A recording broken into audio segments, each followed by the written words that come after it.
നിങ്ങളുടെ സ്വകാര്യത ഒരു സ്വീകരിച്ചാൽ സ്വീകരിക്കുക അല്ലെങ്കിൽ വിട്ടുപോകുക എന്ന ഇടപാടാണോ? നിങ്ങളുടെ ഫോണിൽ ഒരു നോട്ടിഫിക്കേഷൻ വരുന്നത് സങ്കല്പിക്കുക. ഞങ്ങളുടെ മറ്റു കമ്പനികളുമായി നിങ്ങളുടെ വിവരങ്ങൾ പങ്കിടാൻ സമ്മതിക്കുക അല്ലെങ്കിൽ ഈ ആപ്പ് ഉപയോഗിക്കുന്നത് നിർത്തുക. ഇത് ന്യായമായ ഒരു തിരഞ്ഞെടുപ്പായി തോന്നുന്നുണ്ടോ? ഇന്ത്യയിലെ സുപ്രീം കോടതി അങ്ങനെ കരുതുന്നില്ല. അടുത്തിടെ മെറ്റയ്ക്കും വാട്സപ്പിനും അവരുടെ 2021 പ്രൈവസി പോളിസിയുടെ പേരിൽ കോടതി കടുത്ത വിമർശനം ഉന്നയിച്ചു.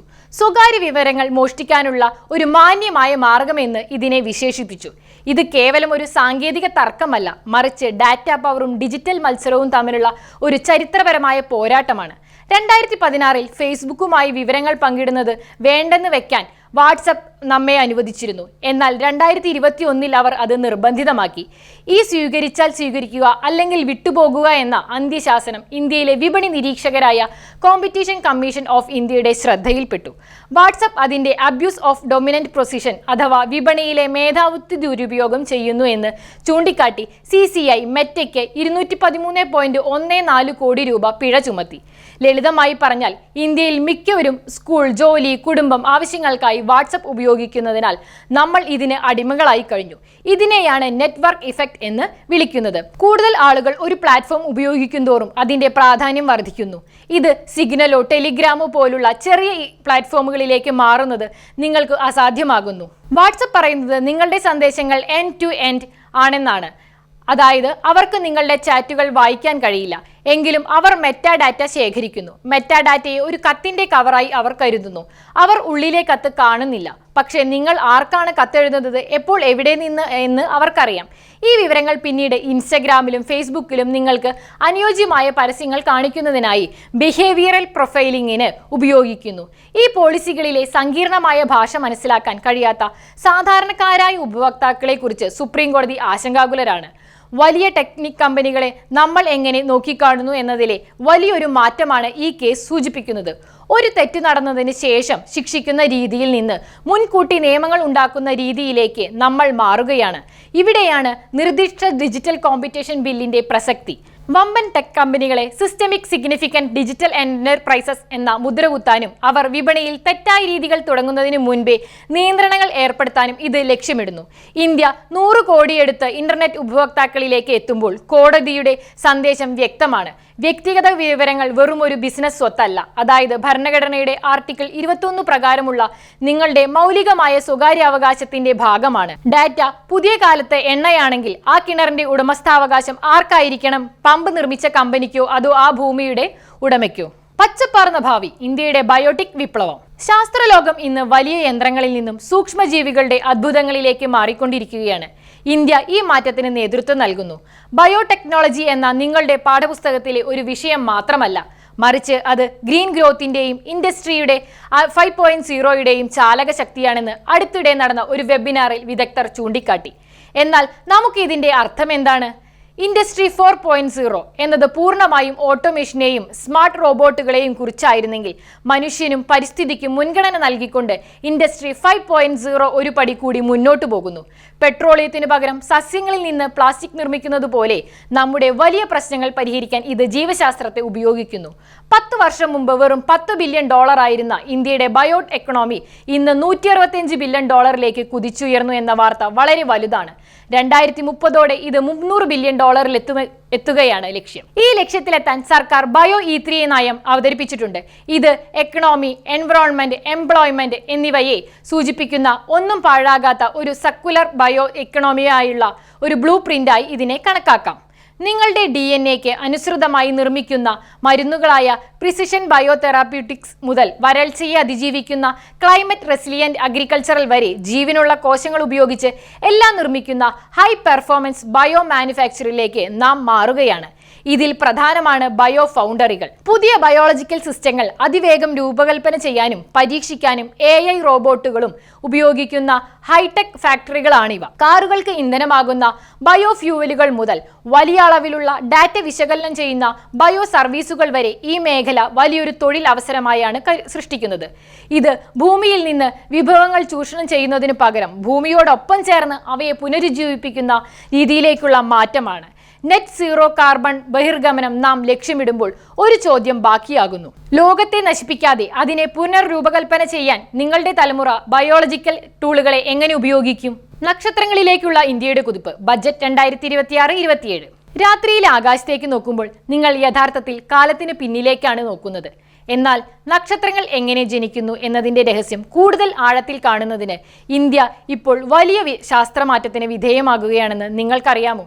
2026-27 കേന്ദ്ര ബജറ്റിൽ സർക്കാർ ബഹിരാകാശ വകുപ്പിന് 13,700 കോടി രൂപയിലധികം വകയിരുത്തിയിട്ടുണ്ട്. നമ്മൾ പലപ്പോഴും റോക്കറ്റുകളെക്കുറിച്ചും ചാന്ദ്രദൗത്യങ്ങളെക്കുറിച്ചും സംസാരിക്കാറുണ്ടെങ്കിലും ഈ വർഷം ശ്രദ്ധാകേന്ദ്രം നക്ഷത്രങ്ങളുടെയും ആകാശഗോളങ്ങളുടെയും ഭൗതിക സ്വഭാവത്തെക്കുറിച്ചുള്ള പഠനമായ ആസ്ട്രോണമി, ആസ്ട്രോഫിസിക്സ് എന്നിവയ്ക്കാണ്. ഇന്ത്യ കേവലം പദ്ധതികൾ ആസൂത്രണം ചെയ്യുന്നതിൽ നിന്ന് ലോകോത്തര നിലവാരമുള്ള ഉപകരണങ്ങൾ നമ്മുടെ മണ്ണിൽ തന്നെ നിർമ്മിക്കുന്നതിലേക്ക് മാറുന്നു എന്നതാണ് പ്രധാന വാർത്ത. അതുകൊണ്ടാണ് ഇതൊരു വലിയ മാറ്റമാകുന്നത്. നിലവിൽ വിദേശ ടെലിസ്കോപ്പുകളിൽ നിരീക്ഷണ സമയം ലഭിക്കുന്നതിനായി നമ്മുടെ ശാസ്ത്രജ്ഞർക്ക് പലപ്പോഴും ആഗോള നിരകളിൽ കാത്തു നിൽക്കേണ്ടി വരുന്നു. സ്വന്തമായി ഇവ നിർമ്മിക്കുന്നതിലൂടെ നമുക്ക് ശാസ്ത്രീയ പരമാധികാരം ലഭിക്കുന്നു.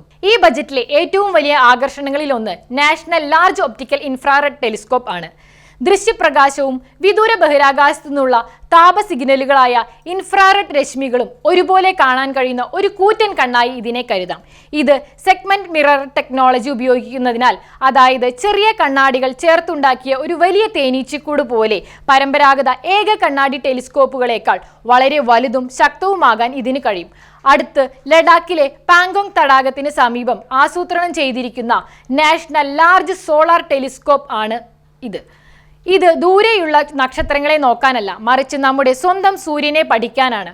ഭൂമിയിലെ GPS പവർ ഗ്രിഡുകളെ എന്നിവയെ തകരാറിലാക്കാൻ ശേഷിയുള്ള സോളാർ ഫ്ലെയറുകൾ പോലെയുള്ള ബഹിരാകാശ കാലാവസ്ഥ പഠിക്കാൻ ഇത് സഹായിക്കും.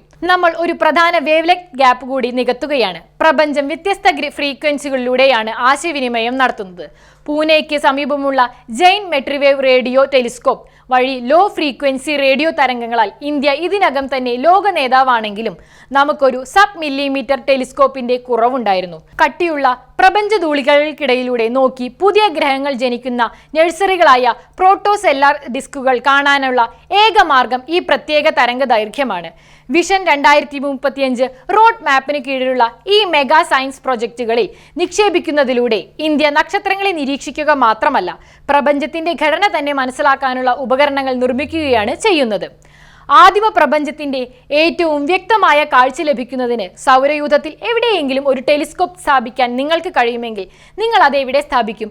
എന്തുകൊണ്ട്? AI വിപ്ലവം നിങ്ങളുടെ ഭാവി ജോലി സുരക്ഷിതമാണോ? ഇന്ന് നമ്മൾ ആഗോളതലത്തിൽ വലിയ ചർച്ചകൾക്ക് വഴിവെച്ച വളരെ രസകരമായ ഒരു വിഷയത്തെക്കുറിച്ചാണ് സംസാരിക്കുന്നത്.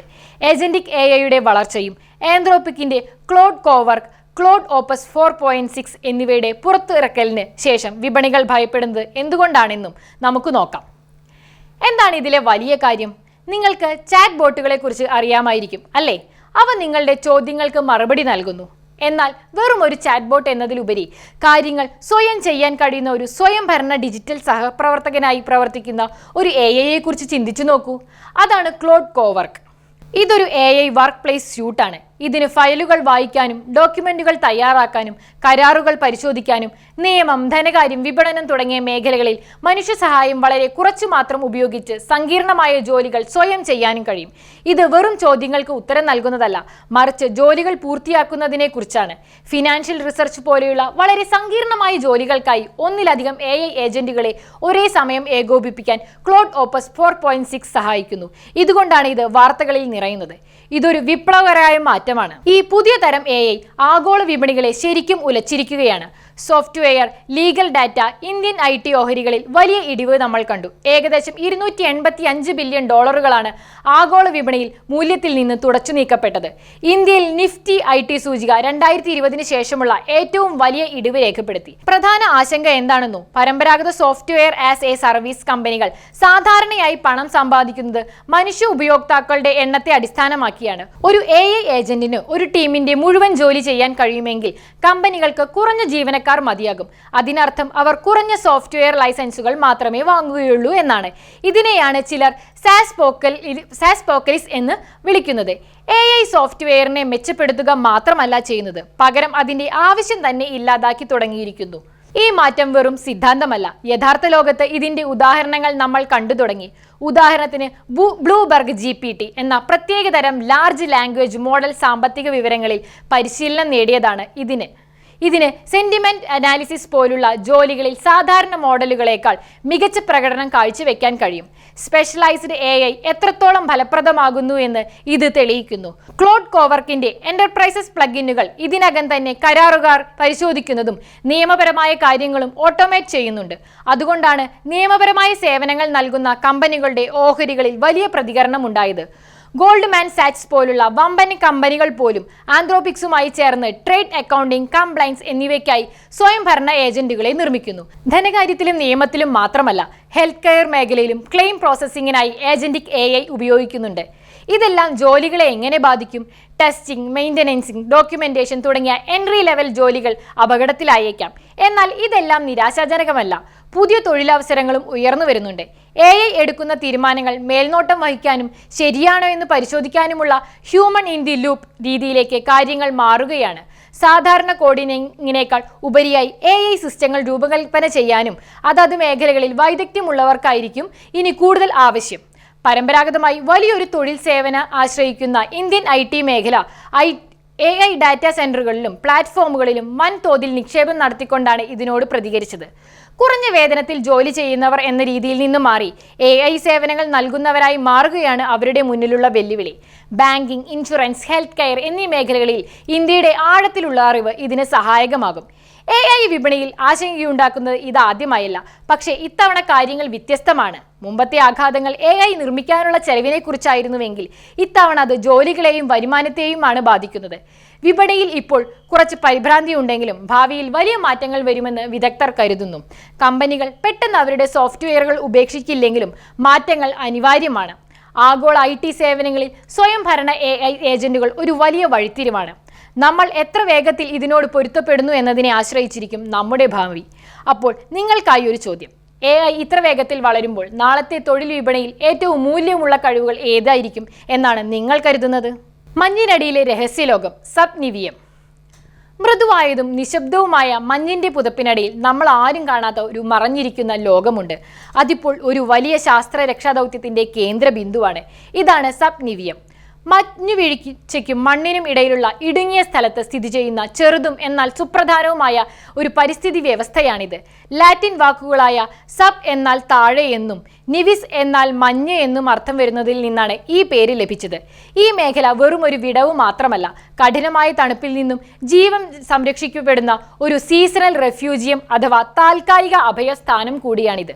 പുറത്തെ താപനില 20 ഡിഗ്രി സെൽഷ്യസ് വരെ താഴുമെങ്കിലും സബ്നിവിയം ഒരു പ്രകൃതിദത്തമായ ഇഗ്ലു പോലെ പ്രവർത്തിക്കുന്നു. മഞ്ഞിന് ഏകദേശം 15 സെന്റിമീറ്റർ ആഴം ലഭിച്ചു കഴിഞ്ഞാൽ അതിൻ്റെ ലോ തെർമൽ കണ്ടൻസിറ്റിവിറ്റി അഥവാ കുറഞ്ഞ താപചാലകത ഭൂമിയിൽ നിന്ന് ഉയരുന്ന താപം പുറത്തു പോകാതെ തടഞ്ഞു നിർത്തുകയും താപനില 0 ഡിഗ്രി സെൽഷ്യസ് മുതൽ 1 ഡിഗ്രി സെൽഷ്യസ് വരെ സ്ഥിരമായി നിലനിർത്തുകയും ചെയ്യുന്നു. ഈ ഒരു ഡിഗ്രി വ്യത്യാസമാണ് പല ജീവജാലങ്ങളെയും ജീവിതവും മരണവും തമ്മിലുള്ള അതിർവരമ്പ് നിശ്ചയിക്കുന്നത്. വീണുകിടക്കുന്ന മരങ്ങൾക്കും പാറകൾക്കും ചുറ്റുമുള്ള ഈ മറഞ്ഞിരിക്കുന്ന ഗുഹകളിൽ വൈവിധ്യമാർന്ന ജീവവർഗങ്ങൾ ശൈത്യകാലം മുഴുവൻ സജീവമായിരിക്കുന്നു. ബാക്ടീരിയകളും ഫംഗസുകളും പോലുള്ള സൂക്ഷ്മജീവികൾ മരിച്ചുപോകാതെ അവശിഷ്ടങ്ങൾ അഴുകിക്കിടക്കുന്നു. ഈ പ്രക്രിയയെ സോയിൽ റെസിപ്രേഷൻ എന്ന് വിളിക്കുന്നു. ഈ പ്രവർത്തനം കാർബൺ, നൈട്രജൻ തുടങ്ങിയ അവശ്യ പോഷകങ്ങളെ മണ്ണിലേക്ക് തിരിച്ചെത്തിക്കുന്നു. ഇത് വസന്തകാലത്തെ സസ്യങ്ങളുടെ വളർച്ചയ്ക്കായി മണ്ണിനെ സജ്ജമാക്കുന്നു. റോവ് ബീറ്റിലുകൾ, മെഷീൻ ചിലന്തികൾ തുടങ്ങിയ പ്രത്യേകതരം ആർത്രോപോഡുകൾ ഇവിടെ ഇര തേടുകയും പ്രജനനം നടത്തുകയും ചെയ്യുന്നു. ഇവ ലെമ്മിങ്ങുകൾ, പിക്കുകൾ തുടങ്ങിയ ചെറിയ സസ്തനികൾക്ക് പ്രധാന ഭക്ഷണമാണ്. അമേരിക്കൻ മാർട്ടർ പോലുള്ള വലിയ വേട്ടക്കാർ പോലും ഈ തുരങ്കങ്ങളിൽ ഇര തേടാൻ മഞ്ഞിലേക്ക് മുങ്ങിത്താഴുന്നു. അതുപോലെ റഫ്ഡ് ഗ്രൗസ് പോലുള്ള പക്ഷികൾ സബ്നിവിയത്തിന്റെ ചൂടിൽ ഉറങ്ങാൻ മഞ്ഞുപാളികൾക്കുള്ളിലേക്ക് ഊളിയിടുന്നു. എങ്കിലും സബ്നിവിയം ഇന്ന് വാർത്തകളിൽ നിറയുന്നത് അത് നേരിടുന്ന ഭീഷണി മൂലമാണ്. കാലാവസ്ഥാ വ്യതിയാനം മൂലം ശൈത്യകാലത്ത് മഞ്ഞിന് പകരം മഴ പെയ്യുന്നത് വർദ്ധിച്ചു വരികയാണ്. 1979നും 2012നും ഇടയിൽ ഉത്തരാർദ്ധഗോളത്തിലെ മഞ്ഞുപാളികളുടെ അളവിൽ ഓരോ പതിറ്റാണ്ടിലും 2% കുറഞ്ഞു. ആവശ്യത്തിന് മഞ്ഞില്ലെങ്കിൽ മണ്ണിന് അതിൻ്റെ ഇൻസുലേഷൻ നഷ്ടപ്പെടുകയും അത് കൂടുതൽ കഠിനമായി മരവിക്കുകയും ചെയ്യുന്നു. തൽഫലമായി പുറം ലോകം ചൂടാകുമ്പോഴും മണ്ണ് കൂടുതൽ തണുക്കുന്നു. ഇത് സസ്യങ്ങളുടെ വേരുകൾ പൊട്ടിപ്പോകാനും ഉപകാരികളായ സൂക്ഷ്മജീവികൾ നശിക്കാനും കാരണമാകുന്നു. ഇത് വനങ്ങൾക്കൊരു ഡബിൾ വാമി അഥവാ ഇരട്ട പ്രഹരമായി മാറുന്നു. മരങ്ങൾ ദുർബലമാവുകയും വസന്തകാലത്ത് അവയ്ക്ക് ആവശ്യമായ പോഷകങ്ങളുടെ അഭാവം ഉണ്ടാവുകയും ചെയ്യുന്നു. ഈ സവിശേഷ ജീവവർഗങ്ങളെ അതിജീവിക്കാൻ സഹായിക്കുന്നത് മഞ്ഞ് കൂടുതൽ കാലം നിലനിൽക്കുന്ന ക്ലൈമറ്റ് റെഫ്യൂജുകൾ കണ്ടെത്താനുള്ള തിരക്കിലാണ് ശാസ്ത്രജ്ഞർ ഇപ്പോൾ. നമ്മുടെ വനങ്ങളുടെ ആരോഗ്യം ഈ കുറഞ്ഞ സെന്റിമീറ്റർ സ്ഥലത്ത് ശൈത്യകാലത്ത് എന്ത് സംഭവിക്കുന്നു എന്നതിനെ ആശ്രയിച്ചിരിക്കുന്നു. സബ് നിവിയം എന്ന ഈ പ്രകൃതിദത്ത ഇഗ്ലു അപ്രത്യക്ഷമായാൽ വസന്തകാലത്തെ മണ്ണൊരുക്കുന്ന ആ നിശബ്ദ നിർമ്മാതാക്കൾക്ക് എന്ത് സംഭവിക്കും? ഒരു ജീവിയുടെ പുഞ്ചിരി നമുക്ക് അളക്കാൻ കഴിയുമോ? നിങ്ങളുടെ വളർത്തുമൃഗത്തെ നോക്കുമ്പോൾ അവയ്ക്ക് ശരിക്കും സന്തോഷമുണ്ടോ? അതോ നമ്മൾ നമ്മുടെ വികാരങ്ങൾ അവരിൽ ആരോപിക്കുകയാണോ എന്ന് നിങ്ങൾ എപ്പോഴെങ്കിലും ചിന്തിച്ചിട്ടുണ്ടോ? മൃഗങ്ങളിലെ ബോധാവസ്ഥ, അതായത് വികാരങ്ങൾ അനുഭവിക്കാനും ഗ്രഹിക്കാനുമുള്ള കഴിവ് എന്ന ചോദ്യം ഇന്ന് ശാസ്ത്രലോകത്തെ ഒരു വലിയ മാറ്റത്തിന്റെ കേന്ദ്ര ബിന്ദുവാണ്. വർഷങ്ങളോളം ജീവശാസ്ത്രത്തിൽ ആധിപത്യം പുലർത്തിയിരുന്നത് ബിഹേവിയറിസം എന്ന ചിന്താധാരയായിരുന്നു. ഇത് പാവ്ലോവിന്റെ ഉമിനീർ ഒഴുക്കുന്ന പട്ടികളെയോ സ്കിന്നറുടെ പെട്ടിയിലെ എലികളെയോ പോലുള്ള നിരീക്ഷിക്കാൻ കഴിയുന്ന പ്രവർത്തികളിൽ മാത്രം കേന്ദ്രീകരിക്കുകയും മൃഗങ്ങളെ വികാരങ്ങളെ ശാസ്ത്രീയമല്ലാത്ത ആന്ത്രോമോർഫിസം എന്ന് പറഞ്ഞ് തള്ളിക്കളയുകയും ചെയ്തു. പരീക്ഷണശാലകളിലും ഫാമുകളിലും അവയുടെ കഷ്ടപ്പാടുകൾ കുറയ്ക്കുന്നതിനായി മൃഗങ്ങളുടെ ദുരിതങ്ങളെക്കുറിച്ച് നമ്മൾ പതിറ്റാണ്ടുകളായി പഠിക്കുന്നുണ്ടെങ്കിലും സയൻസ് ഭാഷയിൽ പോസിറ്റീവ് എഫക്റ്റ് അഥവാ സന്തോഷം എന്നതിനെക്കുറിച്ചുള്ള പഠനം ദീർഘകാലമായി ഒരു വിലക്കപ്പെട്ട വിഷയമായിരുന്നു. എന്നിരുന്നാലും വിവിധ ഇനങ്ങളിൽ സന്തോഷം ശാസ്ത്രീയമായി സാക്ഷ്യപ്പെടുത്തുന്നതിനായി ഗവേഷകർ ഇപ്പോൾ ഒരു ജയോമീറ്റർ, അതായത് സന്തോഷം അളക്കാനുള്ള ഒരു കൂട്ടം മാനദണ്ഡങ്ങൾ വികസിപ്പിച്ചെടുക്കുകയാണ്. ഇത് വിപ്ലവകരമായ മാറ്റമാണ്. കാരണം ഭയം തിരിച്ചറിയുന്നതിനേക്കാൾ വളരെ പ്രയാസമാണ് സന്തോഷം തിരിച്ചറിയുന്നത്. പേടി വരുമ്പോൾ ഒരു മൃഗം നിശ്ചലമായേക്കാം, എന്നാൽ സന്തോഷം വളരെ സൂക്ഷ്മമാണ്. ജാക്ക് പാങ്സപ്പിനെ പോലുള്ള ന്യൂറോബയോളജിസ്റ്റുകൾ എലികൾക്ക് ഇക്കിളിപ്പെടുമ്പോൾ അവ അൾട്രാസോണിക് കോൾ പോലുള്ള പുറപ്പെടുവിക്കുന്നുണ്ടെന്നും അത് ഒരു തരം ചിരിയാണെന്നും കണ്ടെത്തി. ഈ പഠനങ്ങൾ വഴിതെളിച്ചു. ഇന്ന് ശാസ്ത്രജ്ഞർ ഇത് അളക്കാൻ കോഗ്നിറ്റീവ് ബേസ്ഡ് ടെസ്റ്റ് അഥവാ ബോധപരമായ പക്ഷപാത പരിശോധനകൾ ഉപയോഗിക്കുന്നു. ഉദാഹരണത്തിന് ഒരു വിൻഡോഫൾ, പ്രതീക്ഷിക്കാത്ത ഭാഗ്യം. പരീക്ഷണത്തിൽ ഒരു ബോണോബോ കുരങ്ങിന് ഒരു വലിയ കൂട്ടം മുന്തിരിപ്പഴങ്ങൾ നിലപ്പെടുത്തിയാൽ അതൊരു ശുഭാപ്തി വിശ്വാസമുള്ള മാനസികാവസ്ഥയിലേക്ക് നയിക്കുന്നുണ്ടോ എന്ന് ഗവേഷകർ നിരീക്ഷിക്കുന്നു. സമാനമായ രീതികൾ കിയ തത്തകളിലും നമ്മൾ കാണുന്നു. അവ മറ്റുള്ളവരിലേക്ക് പകരുന്ന വാബിൾ കോൾസ്, കളിയായ കരച്ചിലുകൾ നടത്തുന്നു.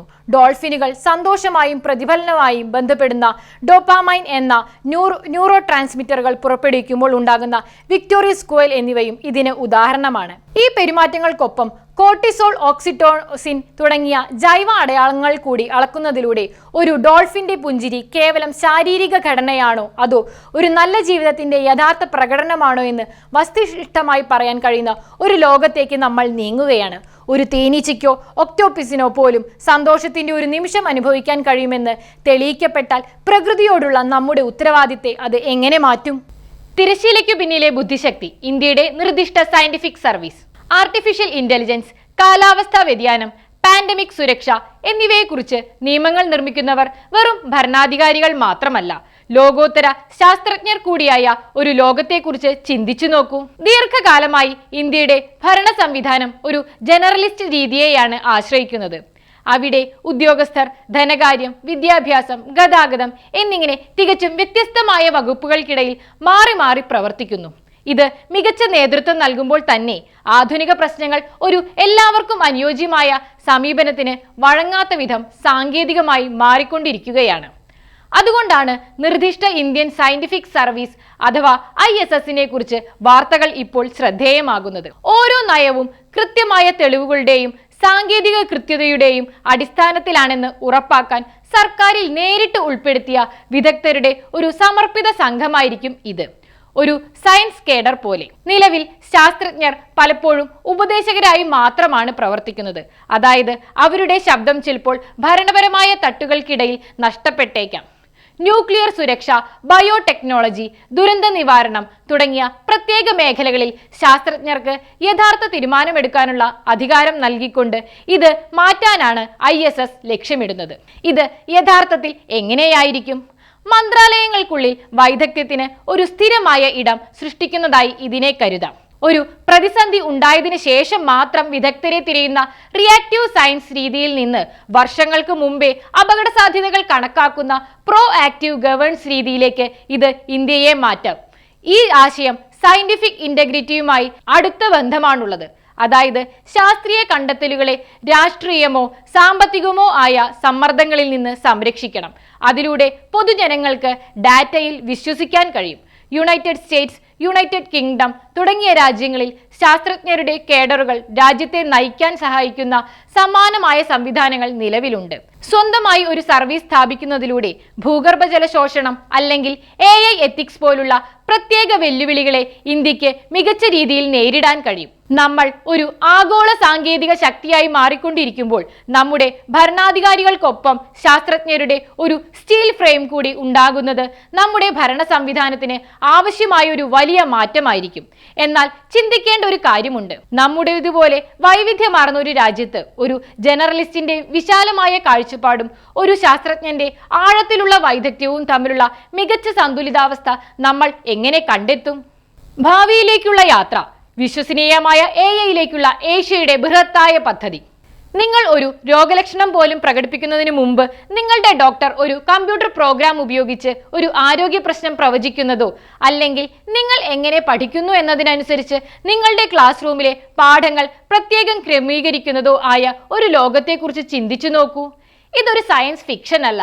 വൈദ്യുതി പോലെയോ ഇന്റർനെറ്റിനെയോ പോലുള്ള ഒരു ജനറൽ പർപ്പസ് ടെക്നോളജിയായ ആർട്ടിഫിഷ്യൽ ഇന്റലിജൻസിന്റെ ശക്തിയാണിത്. ഇത് ഇപ്പോൾ നമ്മുടെ ജീവിതത്തിന്റെ ഓരോ ഭാഗത്തെയും മാറ്റിമറിച്ചുകൊണ്ടിരിക്കുകയാണ്. എങ്കിലും AI നമ്മുടെ ഡിജിറ്റൽ മസ്തിഷ്കമായി മാറുന്നതോടെ ഒരു വലിയ ചോദ്യം ഉയരുന്നു. നമുക്കിതിനെ ശരിക്കും വിശ്വസിക്കാനാകുമോ?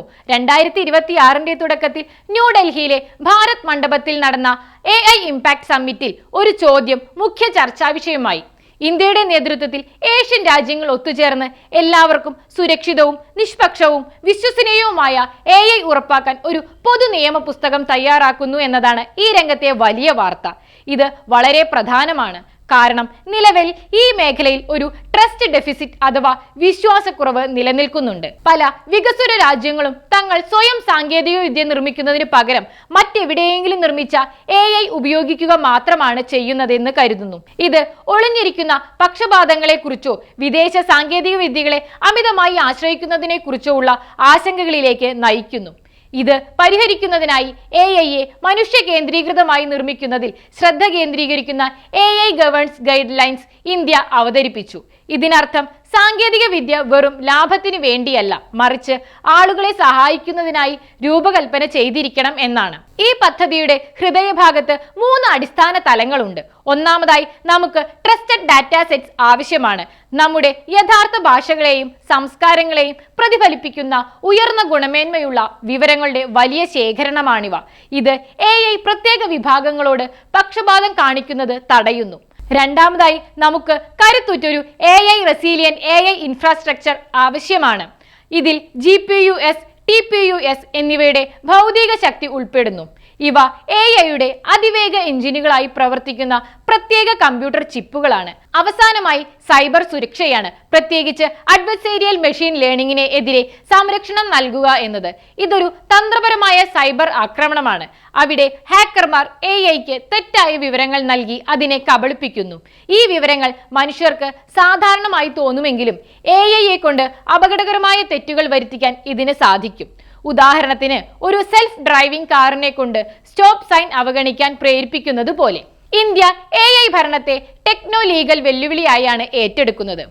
നൂറുകണക്കിന് പുതിയ നിയമങ്ങൾ നിർമ്മിക്കുന്നതിന് പകരം digital personal data protection act പോലെയുള്ള നിലവിലുള്ള നിയമങ്ങൾ ഉപയോഗിക്കുകയും പുതിയ വാച്ച് ഡോഗ് സംവിധാനങ്ങൾ ഏർപ്പെടുത്തുകയും ചെയ്യുന്നു. ഇതിലൊന്നാണ് AI സേഫ്റ്റി ഇൻസ്റ്റിറ്റ്യൂട്ട്. ഇത് ഒരു ലാബ് പോലെ പ്രവർത്തിക്കുന്നു. അവിടെ വിദഗ്ധർ AI മോഡലുകൾ പൊതുജനങ്ങളിൽ എത്തുന്നതിന് മുമ്പ് അവയിലെ അപകട സാധ്യതകൾ കണ്ടെത്താനായി റെഡ് ടീമിംഗ് അല്ലെങ്കിൽ സ്ട്രെസ് ടെസ്റ്റുകൾ നടത്തുന്നു.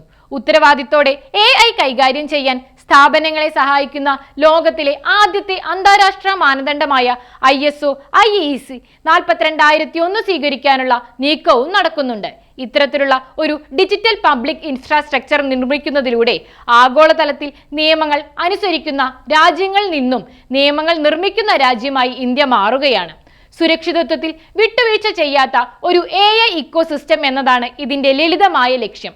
നമ്മൾ ഈ ഡിജിറ്റൽ കവലയിൽ നിൽക്കുമ്പോൾ സ്വയം ചോദിക്കുക, നിങ്ങളുടെ ഫൈനൽ പരീക്ഷയിലെ ഗ്രേഡ് നിശ്ചയിക്കുന്നതോ അല്ലെങ്കിൽ ചികിത്സാ രീതി തീരുമാനിക്കുന്നതോ പോലെ നിങ്ങളുടെ ജീവിതത്തെ ബാധിക്കുന്ന ഒരു തീരുമാനം ഒരു AI എടുക്കുകയാണെങ്കിൽ ആ മെഷീനെ പൂർണ്ണമായി വിശ്വസിക്കുന്നതിന് മുമ്പ് അത് എന്തുകൊണ്ട് ആ തീരുമാനം എടുത്തു എന്ന് നിങ്ങൾ എത്രത്തോളം അറിഞ്ഞിരിക്കണം?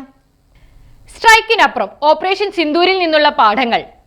United state Indo Pacific commander chief admiral Samuel Paparo അടുത്തിടെ ഇന്ത്യ സന്ദർശിക്കുകയും ഓപ്പറേഷൻ സിന്ദൂരിനെ പ്രശംസിക്കുകയും ചെയ്തു.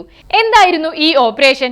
2025 മെയ് മാസത്തിൽ പഹൽഗാമിലുണ്ടായ ആക്രമണത്തിന് മറുപടിയായി ഭീകര കേന്ദ്രങ്ങൾക്കെതിരെ ഇന്ത്യ അതീവ കൃത്യതയുള്ളതും നിയന്ത്രിതവുമായ ആക്രമണങ്ങൾ നടത്തിയിരുന്നു.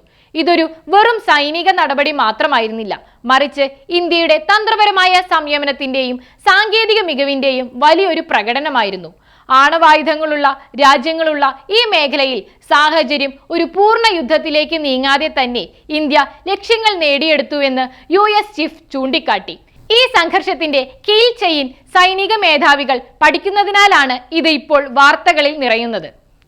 ഒരു ലക്ഷ്യത്തെ കണ്ടെത്തുകയും പിന്തുടരുകയും നശിപ്പിക്കുകയും ചെയ്യുന്ന സമ്പൂർണ്ണ പ്രക്രിയയാണ് കിൽ ചെയിൻ എന്ന് വിളിക്കുന്നത്. ഓപ്പറേഷൻ സിന്ദൂർ സമയത്ത് സാറ്റലൈറ്റുകൾ, ഡ്രോണുകൾ തുടങ്ങിയ സെൻസറുകളെ ബ്രഹ്മോസ്, സ്കാൽപ് മിസൈലുകൾ പോലുള്ള സ്മാർട്ട് ആയുധങ്ങളുമായി ഏകോപിപ്പിക്കുന്നതിൽ ഇന്ത്യ പ്രാവീണ്യം തെളിയിച്ചു. എന്നാൽ നിങ്ങളുടെ പരീക്ഷകൾക്ക് ഏറ്റവും താല്പര്യമുള്ള കാര്യം മറ്റൊന്നാണ്. യുദ്ധത്തിന്റെ സ്വഭാവം കൂടുതൽ ടാങ്കുകൾ ഉള്ളവരിൽ നിന്ന് വിവരം വിനിമയ അന്തരീക്ഷം നിയന്ത്രിക്കുന്നതിലേക്കും മാറുന്നതായി അഡ്മിറൽ സൂചിപ്പിച്ചു. നമ്മൾ പ്ലാറ്റ്ഫോം അധിഷ്ഠിത യുദ്ധമുറയിൽ നിന്ന് നെറ്റ്വർക്ക് കേന്ദ്രീകൃത യുദ്ധമുറയിലേക്ക് മാറുകയാണ്. ഭീഷണികളെ തൽക്ഷണം വിശകലനം ചെയ്യാൻ ആർട്ടിഫിഷ്യൽ ഇന്റലിജൻസും ശത്രുവിന്റെ റഡാറുകളെ തടസ്സപ്പെടുത്താൻ ഇലക്ട്രോണിക് വാർഫെയറും ഇതിൽ ഉൾപ്പെടുന്നു. ഈ സന്ദർശനം ഇന്ത്യ US പ്രതിരോധ പങ്കാളിത്തത്തിന്റെ ആഴം വർദ്ധിപ്പിക്കുന്നതിനും ഊന്നൽ നൽകി. തേജസ് യുദ്ധവിമാനങ്ങൾക്കായുള്ള GE-414 ജെറ്റ് എഞ്ചിനുകൾ, സമുദ്ര നിരീക്ഷണങ്ങൾക്കായുള്ള MQ-9B സീ ഗാർഡിയൻ ഡ്രോണുകൾ എന്നിവയുടെ സംയുക്ത നിർമ്മാണത്തിലേക്ക് നമ്മൾ നീങ്ങുകയാണ്. സമുദ്രത്തിനടിയിലുള്ള നീക്കങ്ങൾ കൃത്യമായി മനസ്സിലാക്കുന്ന അണ്ടർസീ ഡൊമെയ്ൻ അവയർനെസ്സിലും വലിയ ശ്രദ്ധ കേന്ദ്രീകരിക്കുന്നുണ്ട്. 2025 ഡിഫൻസ് ഫ്രെയിംവർക്ക് അഗ്രിമെന്റ് നിലവിൽ വന്നതോടെ ഇൻഡോ പസഫിക് മേഖലയിലെ ഒരു നെറ്റ് സെക്യൂരിറ്റി പ്രൊവൈഡർ എന്ന നിലയിലുള്ള ഇന്ത്യൻ സ്ഥാനം കൂടുതൽ ശക്തമാവുകയാണ്. ഹരിതശാസ്ത്രത്തിന്റെ ഭാവി. ജൈവാധിഷ്ഠിത രാസവസ്തുക്കളും എൻസൈമുകളും. നിങ്ങളുടെ കയ്യിലുള്ള പ്ലാസ്റ്റിക്കും അലക്കാൻ ഉപയോഗിക്കുന്ന ഡിറ്റർജന്റും എന്തിന് കാറിലെ ഇന്ധനം പോലും എണ്ണക്കിണറുകളിൽ നിന്നല്ലാതെ ചോളത്തണ്ടുകളിൽ നിന്നും കരിമ്പിൽ നിന്നും സൂക്ഷ്മജീവികളിൽ നിന്നും ലഭിക്കുന്ന ഒരു ലോകത്തെക്കുറിച്ച് ചിന്തിച്ചു നോക്കൂ. ഇതൊരു സയൻസ് ഫിക്ഷൻ അല്ല. ഇതാണ് ഇന്ത്യയുടെ പുതിയ ബയോ E3 പോളിസിയുടെ അന്തസത്ത. സാമ്പത്തികം, പരിസ്ഥിതി, തൊഴിൽ എന്നിവയ്ക്കായുള്ള ബയോടെക്നോളജി എന്നാണ് ഇതിന്റെ അർത്ഥം. അത്യാധുനികമായ ഒരു ബയോ മാനുഫാക്ചറിംഗ് ആവാസ വ്യവസ്ഥ സൃഷ്ടിക്കുന്നതിനായി ഇന്ത്യ അതിന്റെ വ്യവസായ മേഖലയിൽ മാറ്റങ്ങൾ വരുത്തുന്നതിനാലാണ് ഈ നയം ഇപ്പോൾ വാർത്തകളിൽ നിറയുന്നത്. എന്നാൽ എന്താണ് ഈ ജൈവാധിഷ്ഠിത അത്ഭുതങ്ങൾ? ലളിതമായി പറഞ്ഞാൽ പെട്രോളിയത്തിന് പകരം വിള അവശിഷ്ടങ്ങളും അന്നജവും പോലുള്ള പുനരുൽപാദിപ്പിക്കാവുന്ന ജൈവ സ്രോതസ്സുകളിൽ നിന്ന് നിർമ്മിക്കുന്ന വ്യവസായ രാസവസ്തുക്കളാണ് ജൈവാധിഷ്ഠിത രാസവസ്തുക്കൾ. മണ്ണിൽ ലയിച്ചു ചേരുന്ന പ്ലാസ്റ്റിക്കുകൾക്കായി ഉപയോഗിക്കുന്ന ലാക്റ്റിക് ആസിഡ് അല്ലെങ്കിൽ ശുദ്ധമായ ഇന്ധനമായ ബയോ എത്തനോൾ എന്നിവയാണ് ഇതിന് ഉദാഹരണങ്ങളാണ്. ഇവയ്ക്കൊപ്പം തന്നെ പ്രാധാന്യമുള്ളതാണ് എൻസൈമുകൾ. രാസപ്രവർത്തനങ്ങളെ ത്വരിതപ്പെടുത്തുന്ന സവിശേഷ പ്രോട്ടീനുകളാണുവ. ഇവയെ ബയോടെക്നോളജിക്കൽ കാറ്റലിറ്റുകൾ എന്ന് വിളിക്കുന്നു. രസതന്ത്ര ലോകത്ത് ഒരു കാറ്റലിസ്റ്റ് എന്നത് ഫാസ്റ്റ് ഫോർവേഡ് ബട്ടൺ പോലെയാണ്. അത് സ്വയം നശിക്കാതെ രാസപ്രവർത്തനത്തിന്റെ വേഗത വർദ്ധിപ്പിക്കുന്നു. എൻസൈമുകൾ സാധാരണ രാസവസ്തുക്കളെ അപേക്ഷിച്ച് കറുത്ത താപനിലയിലും മർദ്ദത്തിലും പ്രവർത്തിക്കുന്നതിനാൽ അവ വലിയ അളവിൽ ഊർജം ലാഭിക്കുകയും നിഷ്ഫലമായി അവശിഷ്ടങ്ങൾ കുറയ്ക്കുകയും ചെയ്യുന്നു. അസറ്റിക് ആസിഡ് പോലുള്ള പ്രത്യേക രാസവസ്തുക്കൾ ഇന്ത്യ നിലവിൽ വലിയ അളവിൽ ഇറക്കുമതി ചെയ്യുന്നതിനാലാണ് ഇവയ്ക്ക് മുൻഗണന നൽകുന്നത്. നമ്മുടെ വലിയ തോതിലുള്ള കാർഷിക അവശിഷ്ടങ്ങളെ ഫീഡ് സ്റ്റോക്ക് അഥവാ അസംസ്കൃത വസ്തുവായി ഉപയോഗിക്കുന്നതിലൂടെ നമുക്ക് സ്വയം പര്യാപ്തത കൈവരിക്കാനും 2070ഓടെ നെറ്റ് സീറോ എമിഷൻ എന്ന ലക്ഷ്യത്തിലേക്ക് അടുക്കാനും സാധിക്കും. ഈ മാറ്റം ഒരു സർക്കുലർ ബയോ ഇക്കണോമി സൃഷ്ടിക്കുന്നു. അവിടെ മാലിന്യം ഒരു പ്രശ്നമല്ല, മറിച്ച് വിലപ്പെട്ട ഒരു വിഭവമാണ്. എന്നിരുന്നാലും ഇത് പ്രായോഗികമാക്കാൻ ഭരണാധികാരികളും ശാസ്ത്രജ്ഞരും തമ്മിലുള്ള വിടവ് നികത്തേണ്ടതുണ്ടെന്ന് വിദഗ്ധർ പറയുന്നു. നയപരമായ തീരുമാനങ്ങൾ കേവലം ഭരണപരമായ താൽപര്യങ്ങൾക്കപ്പുറം ശാസ്ത്രീയമായ അറിവുകളുടെ അടിസ്ഥാനത്തിലാണെന്ന് ഇത് ഉറപ്പാക്കുന്നു. സൂക്ഷ്മജീവികളെ രൂപകൽപ്പന ചെയ്യുന്ന ബയോ ഫൗണ്ടറികൾ മുതൽ രാസപ്രവർത്തനങ്ങൾ പ്രവചിക്കുന്ന ബയോ AI ഹബ്ബുകൾ വരെ ഇന്ത്യൻ വ്യവസായത്തിന്റെ ഭാവി ഹരിതാഭമാക്കുകയാണ്. നാം ഫോസിൽ ഇന്ധന സംസ്കാരത്തിൽ നിന്ന് ജൈവപരമായ പുനരുൽപാദന സംസ്കാരത്തിലേക്ക് മാറുകയാണ്. എണ്ണയ്ക്ക് പകരം ജീവശാസ്ത്രം വരുമ്പോൾ നമ്മുടെ ജീവിതത്തെ നാം എങ്ങനെ മുന്നോട്ട് നയിക്കുന്നു എന്നതിൽ വലിയ മാറ്റങ്ങൾ സംഭവിക്കുന്നു. നമ്മുടെ ഭക്ഷണം വളർത്തുന്നത് പോലെ രാസവസ്തുക്കളും വളർത്തിയെടുക്കാൻ നമുക്ക് കഴിയുമെങ്കിൽ ഇന്നത്തെ കർഷകർ നാളത്തെ എണ്ണ രാജാക്കന്മാരായി മാറുമോ? സുവർണവടി കൈവശമുള്ള പശു. 1960-ൽ ഒരു ചിമ്പാൻസി ചിതലിനെ പിടിക്കാനായി ഒരു വടി ഉപയോഗിക്കുന്നത് ജെയിൻ ഗുഡാൽ നിരീക്ഷിച്ചപ്പോൾ ലോകം അത്ഭുതപ്പെട്ടു. മനുഷ്യനായിരിക്കുക എന്നതിനർത്ഥം എന്താണെന്ന് പുനർനിർവചിക്കാൻ നമ്മെ പ്രേരിപ്പിച്ച വിപ്ലവകരമായ നിമിഷമായിരുന്നു അത്.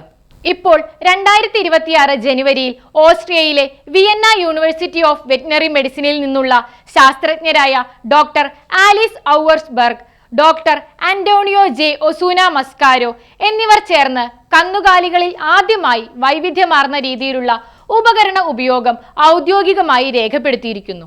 ഇതിലെ താരം ഓസ്ട്രിയയിലെ വെറോണിക്ക എന്നു പേരുള്ള 13 വയസ്സുള്ള ഒരു ബ്രൗൺ സ്വിസ് പശുവാണ്. ഇത് വെറും ഒരു മരത്തിൽ ശരീരം ഉരസുന്ന പരിപാടിയല്ല, അതൊരു സാധാരണ ഇടപെടൽ മാത്രമാണ്.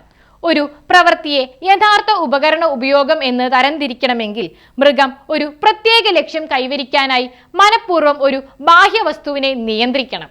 ഒരു നിയന്ത്രിത പരീക്ഷണത്തിൽ ഗവേഷകർ വെറോണിക്കയ്ക്ക് വിവിധ സ്ഥാനങ്ങളിൽ ഒരു ഡക്ക് ബ്രഷ് നൽകി. തുടർന്നുണ്ടായ കാര്യങ്ങൾ അത്ഭുതകരമായിരുന്നു. വെറോണിക്ക ബ്രഷ് തന്റെ നാവുകൊണ്ട് എടുക്കുകയും പല്ലുകൾക്കിടയിൽ അമർത്തിപ്പിടിച്ച് അത് സ്വന്തം ശരീരത്തിന്റെ ഭാഗമെന്ന പോലെ ഉപയോഗിക്കുകയും ചെയ്തു. എന്നാൽ ഇതിലെ പ്രധാന കണ്ടെത്തൽ ഇതാണ്: അവൾ അത് യാദൃശ്ചികമായി ഉപയോഗിച്ചതല്ല.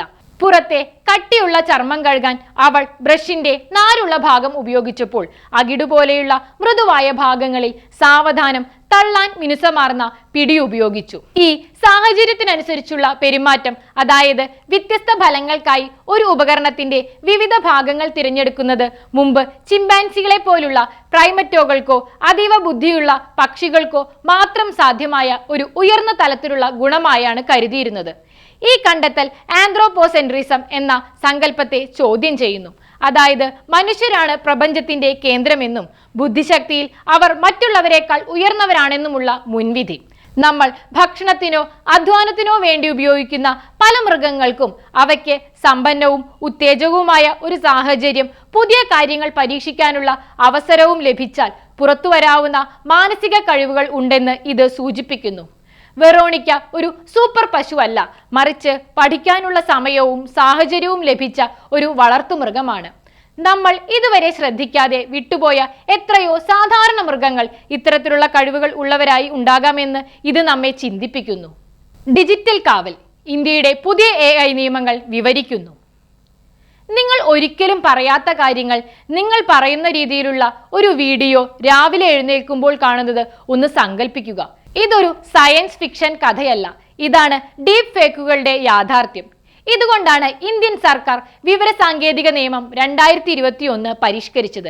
എന്തുകൊണ്ടാണ് ഇത് ഇപ്പോൾ വാർത്തകളിൽ നിറയുന്നത് എന്ന് മനസ്സിലാക്കാൻ 2026 ഫെബ്രുവരി 20 മുതൽ ഔദ്യോഗികമായി നിലവിൽ വരുന്ന IT നിയമ ഭേദഗതി 2026 നമ്മൾ ശ്രദ്ധിക്കേണ്ടതുണ്ട്.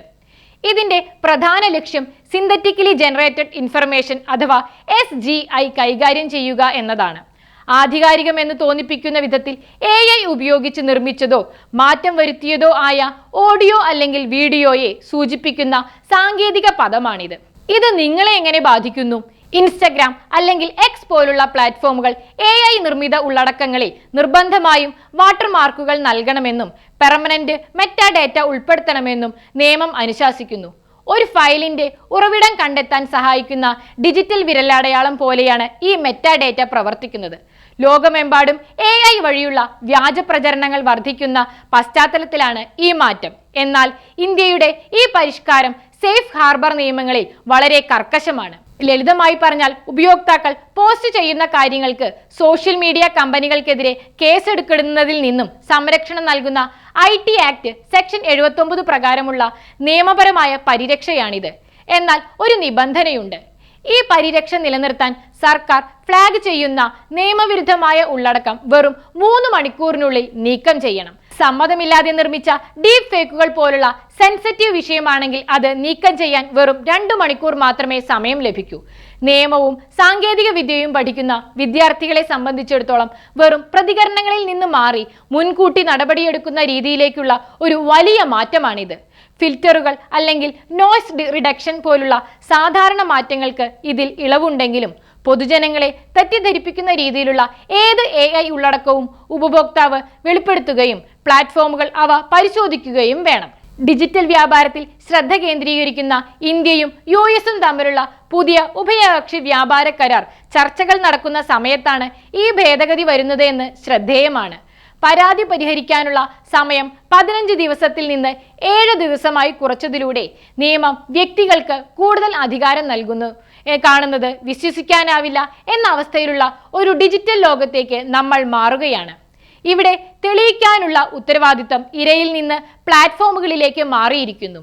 ഒരു സോഷ്യൽ മീഡിയ പ്ലാറ്റ്ഫോം തങ്ങളുടെ AI മോഡറേഷൻ ടൂളിന് പറ്റിയ തെറ്റ് കാരണം 3 മണിക്കൂറിനുള്ളിൽ ഒരു ഡീപ് ഫേക്ക് നീക്കം ചെയ്യുന്നതിൽ പരാജയപ്പെട്ടാൽ ആ കമ്പനിയെ ആ ഉള്ളടക്കത്തിന്റെ പ്രസാധകൻ ആയി കണക്കാക്കി ക്രിമിനൽ കുറ്റം ചുമത്താനോ അതോ ഇത്തരം കടുത്ത സമയപരിധികൾ നമ്മുടെ ആവിഷ്കാര സ്വാതന്ത്ര്യത്തിന് ഭീഷണിയാണോ? ഡിജിറ്റൽ സുരക്ഷാ വലയം നിങ്ങളുടെ ഒറ്റത്തവണ തട്ടിപ്പ് കവചം. നിങ്ങൾ ചെയ്യാത്ത ഒരു ഇടപാടിന് നിങ്ങളുടെ അക്കൗണ്ടിൽ നിന്ന് പണം ഡെബിറ്റ് ചെയ്യപ്പെട്ടു എന്ന നോട്ടിഫിക്കേഷൻ കണ്ട് നിങ്ങൾ ഉറക്കമുണരുന്നത് സങ്കല്പിക്കുക. ഇന്ത്യയിൽ ഡിജിറ്റൽ പേയ്മെന്റുകൾ വർദ്ധിക്കുന്നതിനനുസരിച്ച് ഓരോ ദിവസവും ആയിരക്കണക്കിന് ആളുകൾ നേരിടുന്ന യാഥാർത്ഥ്യമാണിത്.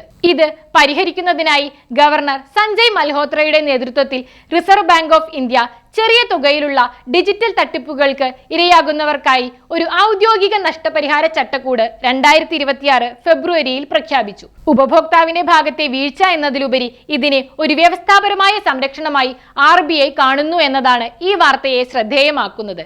ഇന്ത്യയിലെ മൊത്തം ഡിജിറ്റൽ തട്ടിപ്പുകളുടെ 65% വരുന്ന ചെറിയ തുകയിലുള്ള ഇടപാടുകളെയാണ് ഈ ചട്ടക്കൂട് പ്രധാനമായും ലക്ഷ്യം വെക്കുന്നത്. പുതിയ നിയമങ്ങൾ അനുസരിച്ച് നിങ്ങൾ ഒരു ഡിജിറ്റൽ തട്ടിപ്പിന് ഇരയായാൽ നഷ്ടപ്പെട്ട തുകയുടെ 85% അല്ലെങ്കിൽ പരമാവധി 25,000 രൂപ വരെ നിങ്ങൾക്ക് നഷ്ടപരിഹാരം ലഭിക്കാം. ഇതിലെ ഏറ്റവും വിപ്ലവാത്മകമായ ഭാഗം എന്തെന്നാൽ നിങ്ങളുടെ വൺ ടൈം പാസ്വേഡ് അഥവാ OTP നിങ്ങൾ അബദ്ധത്തിൽ മറ്റൊരാൾക്ക് പങ്കുവച്ചാൽ പോലും ഈ ആശ്വാസം നിങ്ങൾക്ക് ലഭിക്കും എന്നതാണ്. നിങ്ങളുടെ ഇടപാടിന്റെ അവസാന പൂട്ടായി പ്രവർത്തിക്കുന്ന 6 അക്ക സുരക്ഷാ കോഡാണ് OTP. മുമ്പ് OTP പങ്കുവച്ചാൽ നഷ്ടത്തിന്റെ ഉത്തരവാദിത്തം പൂർണ്ണമായും ഉപഭോക്താവിനായിരുന്നു. എന്നാൽ ഇപ്പോൾ തട്ടിപ്പുകാർ ആളുകളെ സമർത്ഥമായി കബളിപ്പിച്ച് രഹസ്യ വിവരങ്ങൾ കൈക്കലാക്കുന്ന സോഷ്യൽ എഞ്ചിനീയറിംഗ് എന്ന രീതി ഉപയോഗിക്കുന്നുണ്ടെന്ന് RBI തിരിച്ചറിയുകയും സഹായത്തിനെത്തുകയും ചെയ്യുന്നു. ഇതിനായുള്ള പണം വരുന്നത് ഡിപ്പോസിറ്റർ എഡ്യൂക്കേഷൻ ആൻഡ് അവയർനെസ് ഫണ്ടിൽ നിന്നാണ്. 10 വർഷത്തിലേറെയായി ആരും അവകാശപ്പെടാത്ത ബാങ്ക് അക്കൗണ്ടുകളിൽ കിടക്കുന്ന അൺക്ലെയിംഡ് ഡിപ്പോസിറ്റുകൾ ചേർന്നതാണ് ഈ ഫണ്ട്. ഈ സംവിധാനം ദുരുപയോഗം ചെയ്യാതിരിക്കാൻ ഇത് ജീവിതത്തിൽ ഒരിക്കൽ മാത്രം ലഭിക്കുന്ന ആനുകൂല്യമാണ്.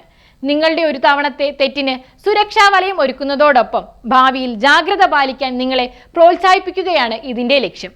ഈ നഷ്ടപരിഹാര തുകയുടെ 70% RBI വഹിക്കും. ബാക്കി 30% ബാങ്കും ഉപഭോക്താവും പങ്കിടും. ഇടപാടിന്റെ സുരക്ഷയിൽ എല്ലാവർക്കും ഉത്തരവാദിത്തമുണ്ടെന്ന് ഉറപ്പാക്കാനാണ് ഈ സ്കിൻ ദി ഗെയിം മാതൃക. കേവലം പണം മാത്രം നൽകുന്നത് മാത്രമല്ല, സംശയാസ്പദമായ അക്കൗണ്ടുകളിലേക്ക് പണം എത്തുന്നതിന് ബോധപൂർവം കാലതാമസം വരുത്തുന്ന ലാഗ്ഡ് ക്രെഡിറ്റ് എന്ന രീതിയും RBI ആലോചിക്കുന്നുണ്ട്. ഇത് സുരക്ഷ വർദ്ധിപ്പിക്കുമെങ്കിലും ഡിജിറ്റൽ ലോകത്തെ സുരക്ഷയും വേഗതയും തമ്മിലുള്ള സന്തുലിതാവസ്ഥയെക്കുറിച്ച് ഇത് ആഴത്തിലുള്ള ഒരു ചോദ്യം ഉയർത്തുന്നുണ്ട്. ഓരോ ഇടപാടിനും സുരക്ഷയ്ക്കായി ഇത്തരം കാലതാമസം ഉണ്ടെങ്കിൽ ഫിസിക്കൽ ക്യാഷ് നൽകുന്ന ആ വേഗതയേക്കാൾ കൂടുതൽ നിങ്ങൾ ഡിജിറ്റൽ പേയ്മെന്റുകളെ ഇഷ്ടപ്പെടുമോ? പുതിയതും പുതുക്കിയതുമായ മെഡിക്കൽ ഉപകരണങ്ങൾ തമ്മിലുള്ള വലിയ തർക്കം. സാധാരണ 8 കോടി രൂപ വില വരുന്ന അതീവ നൂതനമായ ഒരു MRI മെഷീനെ കുറിച്ച് ചിന്തിക്കുക. ഇനി അതേ മെഷീൻ വെറും 2 കോടി രൂപയ്ക്ക് ലഭിക്കുന്നതിനെ കുറിച്ച് ഒന്ന് ആലോചിച്ചു നോക്കൂ. കേൾക്കുമ്പോൾ വലിയൊരു ലാഭമായി തോന്നുന്നുണ്ടോ? ഇതാണ് റിഫർബിഷ്ഡ് മെഡിക്കൽ ഉപകരണങ്ങളുടെ ലോകം. ഇവ അടിസ്ഥാനപരമായി അമേരിക്കയോ ജപ്പാനോ പോലുള്ള രാജ്യങ്ങളിൽ നേരത്തെ ഉപയോഗിച്ചിരുന്ന കോടിക്കണക്കിന് രൂപ വിലയുള്ള CT സ്കാനറുകൾ, റോബോട്ടിക് സർജറി സിസ്റ്റങ്ങൾ തുടങ്ങിയവ ഉപകരണങ്ങളാണ്. ഇവ പഴയ രൂപത്തിൽ നിന്ന് മാറ്റി അവയുടെ യഥാർത്ഥ പ്രവർത്തനക്ഷമതയിലേക്ക് വീണ്ടും എത്തിച്ച് കുറഞ്ഞ വിലയ്ക്ക് വിൽക്കപ്പെടുന്നു. ഇന്ത്യയിൽ ഇത് നിലവിൽ വലിയൊരു ചർച്ചയ്ക്ക് വഴിമാറുകയും വാർത്തകളിൽ ഇടം പിടിക്കുകയും ചെയ്തിട്ടുണ്ട്. ഒരു വശത്ത് ഇത്തരം ഉപകരണങ്ങൾ ചെറിയ നഗരങ്ങളിൽ പോലും ആധുനിക ചികിത്സാ സൗകര്യങ്ങൾ കുറഞ്ഞ ചിലവിൽ ലഭ്യമാക്കാൻ സഹായിക്കുമെന്ന് അന്താരാഷ്ട്ര സംഘടനകൾ വാദിക്കുന്നു. എന്നാൽ മറുവശത്ത് ഇന്ത്യയിലെ ആഭ്യന്തര നിർമ്മാതാക്കൾ ഇതിൽ ആശങ്കാകുലരാണ്. ഈ മെഷീനുകളിലെ സോഫ്റ്റ്വെയർ പുതിയതാണെങ്കിലും അവയുടെ പ്രധാന ഭാഗങ്ങൾ ഒരു ദശാബ്ദത്തോളം പഴക്കമുള്ളതാകാമെന്നും അത് രോഗിയുടെ സുരക്ഷയെ ബാധിച്ചേക്കാമെന്നും അവർ വാദിക്കുന്നു. കൂടാതെ ഇതിൽ വലിയൊരു നയപരമായ തർക്കവും നിലനിൽക്കുന്നുണ്ട്. നിലവിൽ ഇത്തരം ഇറക്കുമതികൾ പരിസ്ഥിതി മന്ത്രാലയത്തിന് കീഴിലുള്ള മാലിന്യ സംസ്കരണ നിയമങ്ങൾ അനുസരിച്ചാണ് നടക്കുന്നത്. എന്നാൽ മെഡിക്കൽ ഉപകരണ നിയമങ്ങൾ 2017 പ്രകാരം ഇവയ്ക്ക് ഔദ്യോഗിക ലൈസൻസ് ഇല്ലെന്നാണ് ആരോഗ്യ നിയന്ത്രണ ഏജൻസിയായ CDSCO പറയുന്നത്. ഈ ആശയക്കുഴപ്പം പരിഹരിക്കുന്നതിനാണ് സർക്കാർ അടുത്തിടെ ഒരു പ്രത്യേക സമിതിയെ നിയോഗിച്ചത്. യൂസ്ഡ്, റിഫർബിഷ്ഡ്, റീമാനുഫാക്ചേർഡ് എന്നീ പദങ്ങൾ തമ്മിലുള്ള വ്യത്യാസം നിർവചിക്കാനും ഈ ഹൈടെക് മാലിന്യങ്ങൾ സുരക്ഷിതമായി എങ്ങനെ സംസ്കരിക്കാമെന്ന് കണ്ടെത്താനുമാണ് ഈ സമിതി നൽകിയിരിക്കുന്ന ചുമതല. ഇത് വെറും ചിലവിന്റെ മാത്രം പ്രശ്നമല്ല, മെഡിക്കൽ മേഖലയിലെ മേക്ക് ഇൻ ഇന്ത്യ പദ്ധതിയുടെ ഭാവി കൂടിയാണ്. കുറഞ്ഞ വിലയുള്ള പഴയ വിദേശ ഉപകരണങ്ങൾ വിപണി കീഴടക്കിയാൽ അത് സ്വന്തമായി ലോകോത്തര മെഷീനുകൾ നിർമ്മിക്കുന്നതിൽ നിന്ന് ഇന്ത്യൻ ശാസ്ത്രജ്ഞരെ നിരുത്സാഹപ്പെടുത്തുമോ? കൂടുതൽ ഡിജിറ്റലായും അത്യാധുനികമായും മാറിക്കൊണ്ടിരിക്കുന്ന നമ്മുടെ ആരോഗ്യ സംവിധാനത്തിൽ നാം സ്വയം ചോദിക്കേണ്ട ഒന്നുണ്ട്. ഉപയോഗിച്ച ഒരു ജീവൻ രക്ഷാ ഉപകരണം ഒന്നുമില്ലാത്തതിനേക്കാൾ നല്ലതാണോ? അതോ ലോകത്തിലെ പഴയ സാങ്കേതിക വിദ്യയുടെ ഒരു താവളമായി നാം മാറാൻ ഇത് കാരണമാകുമോ?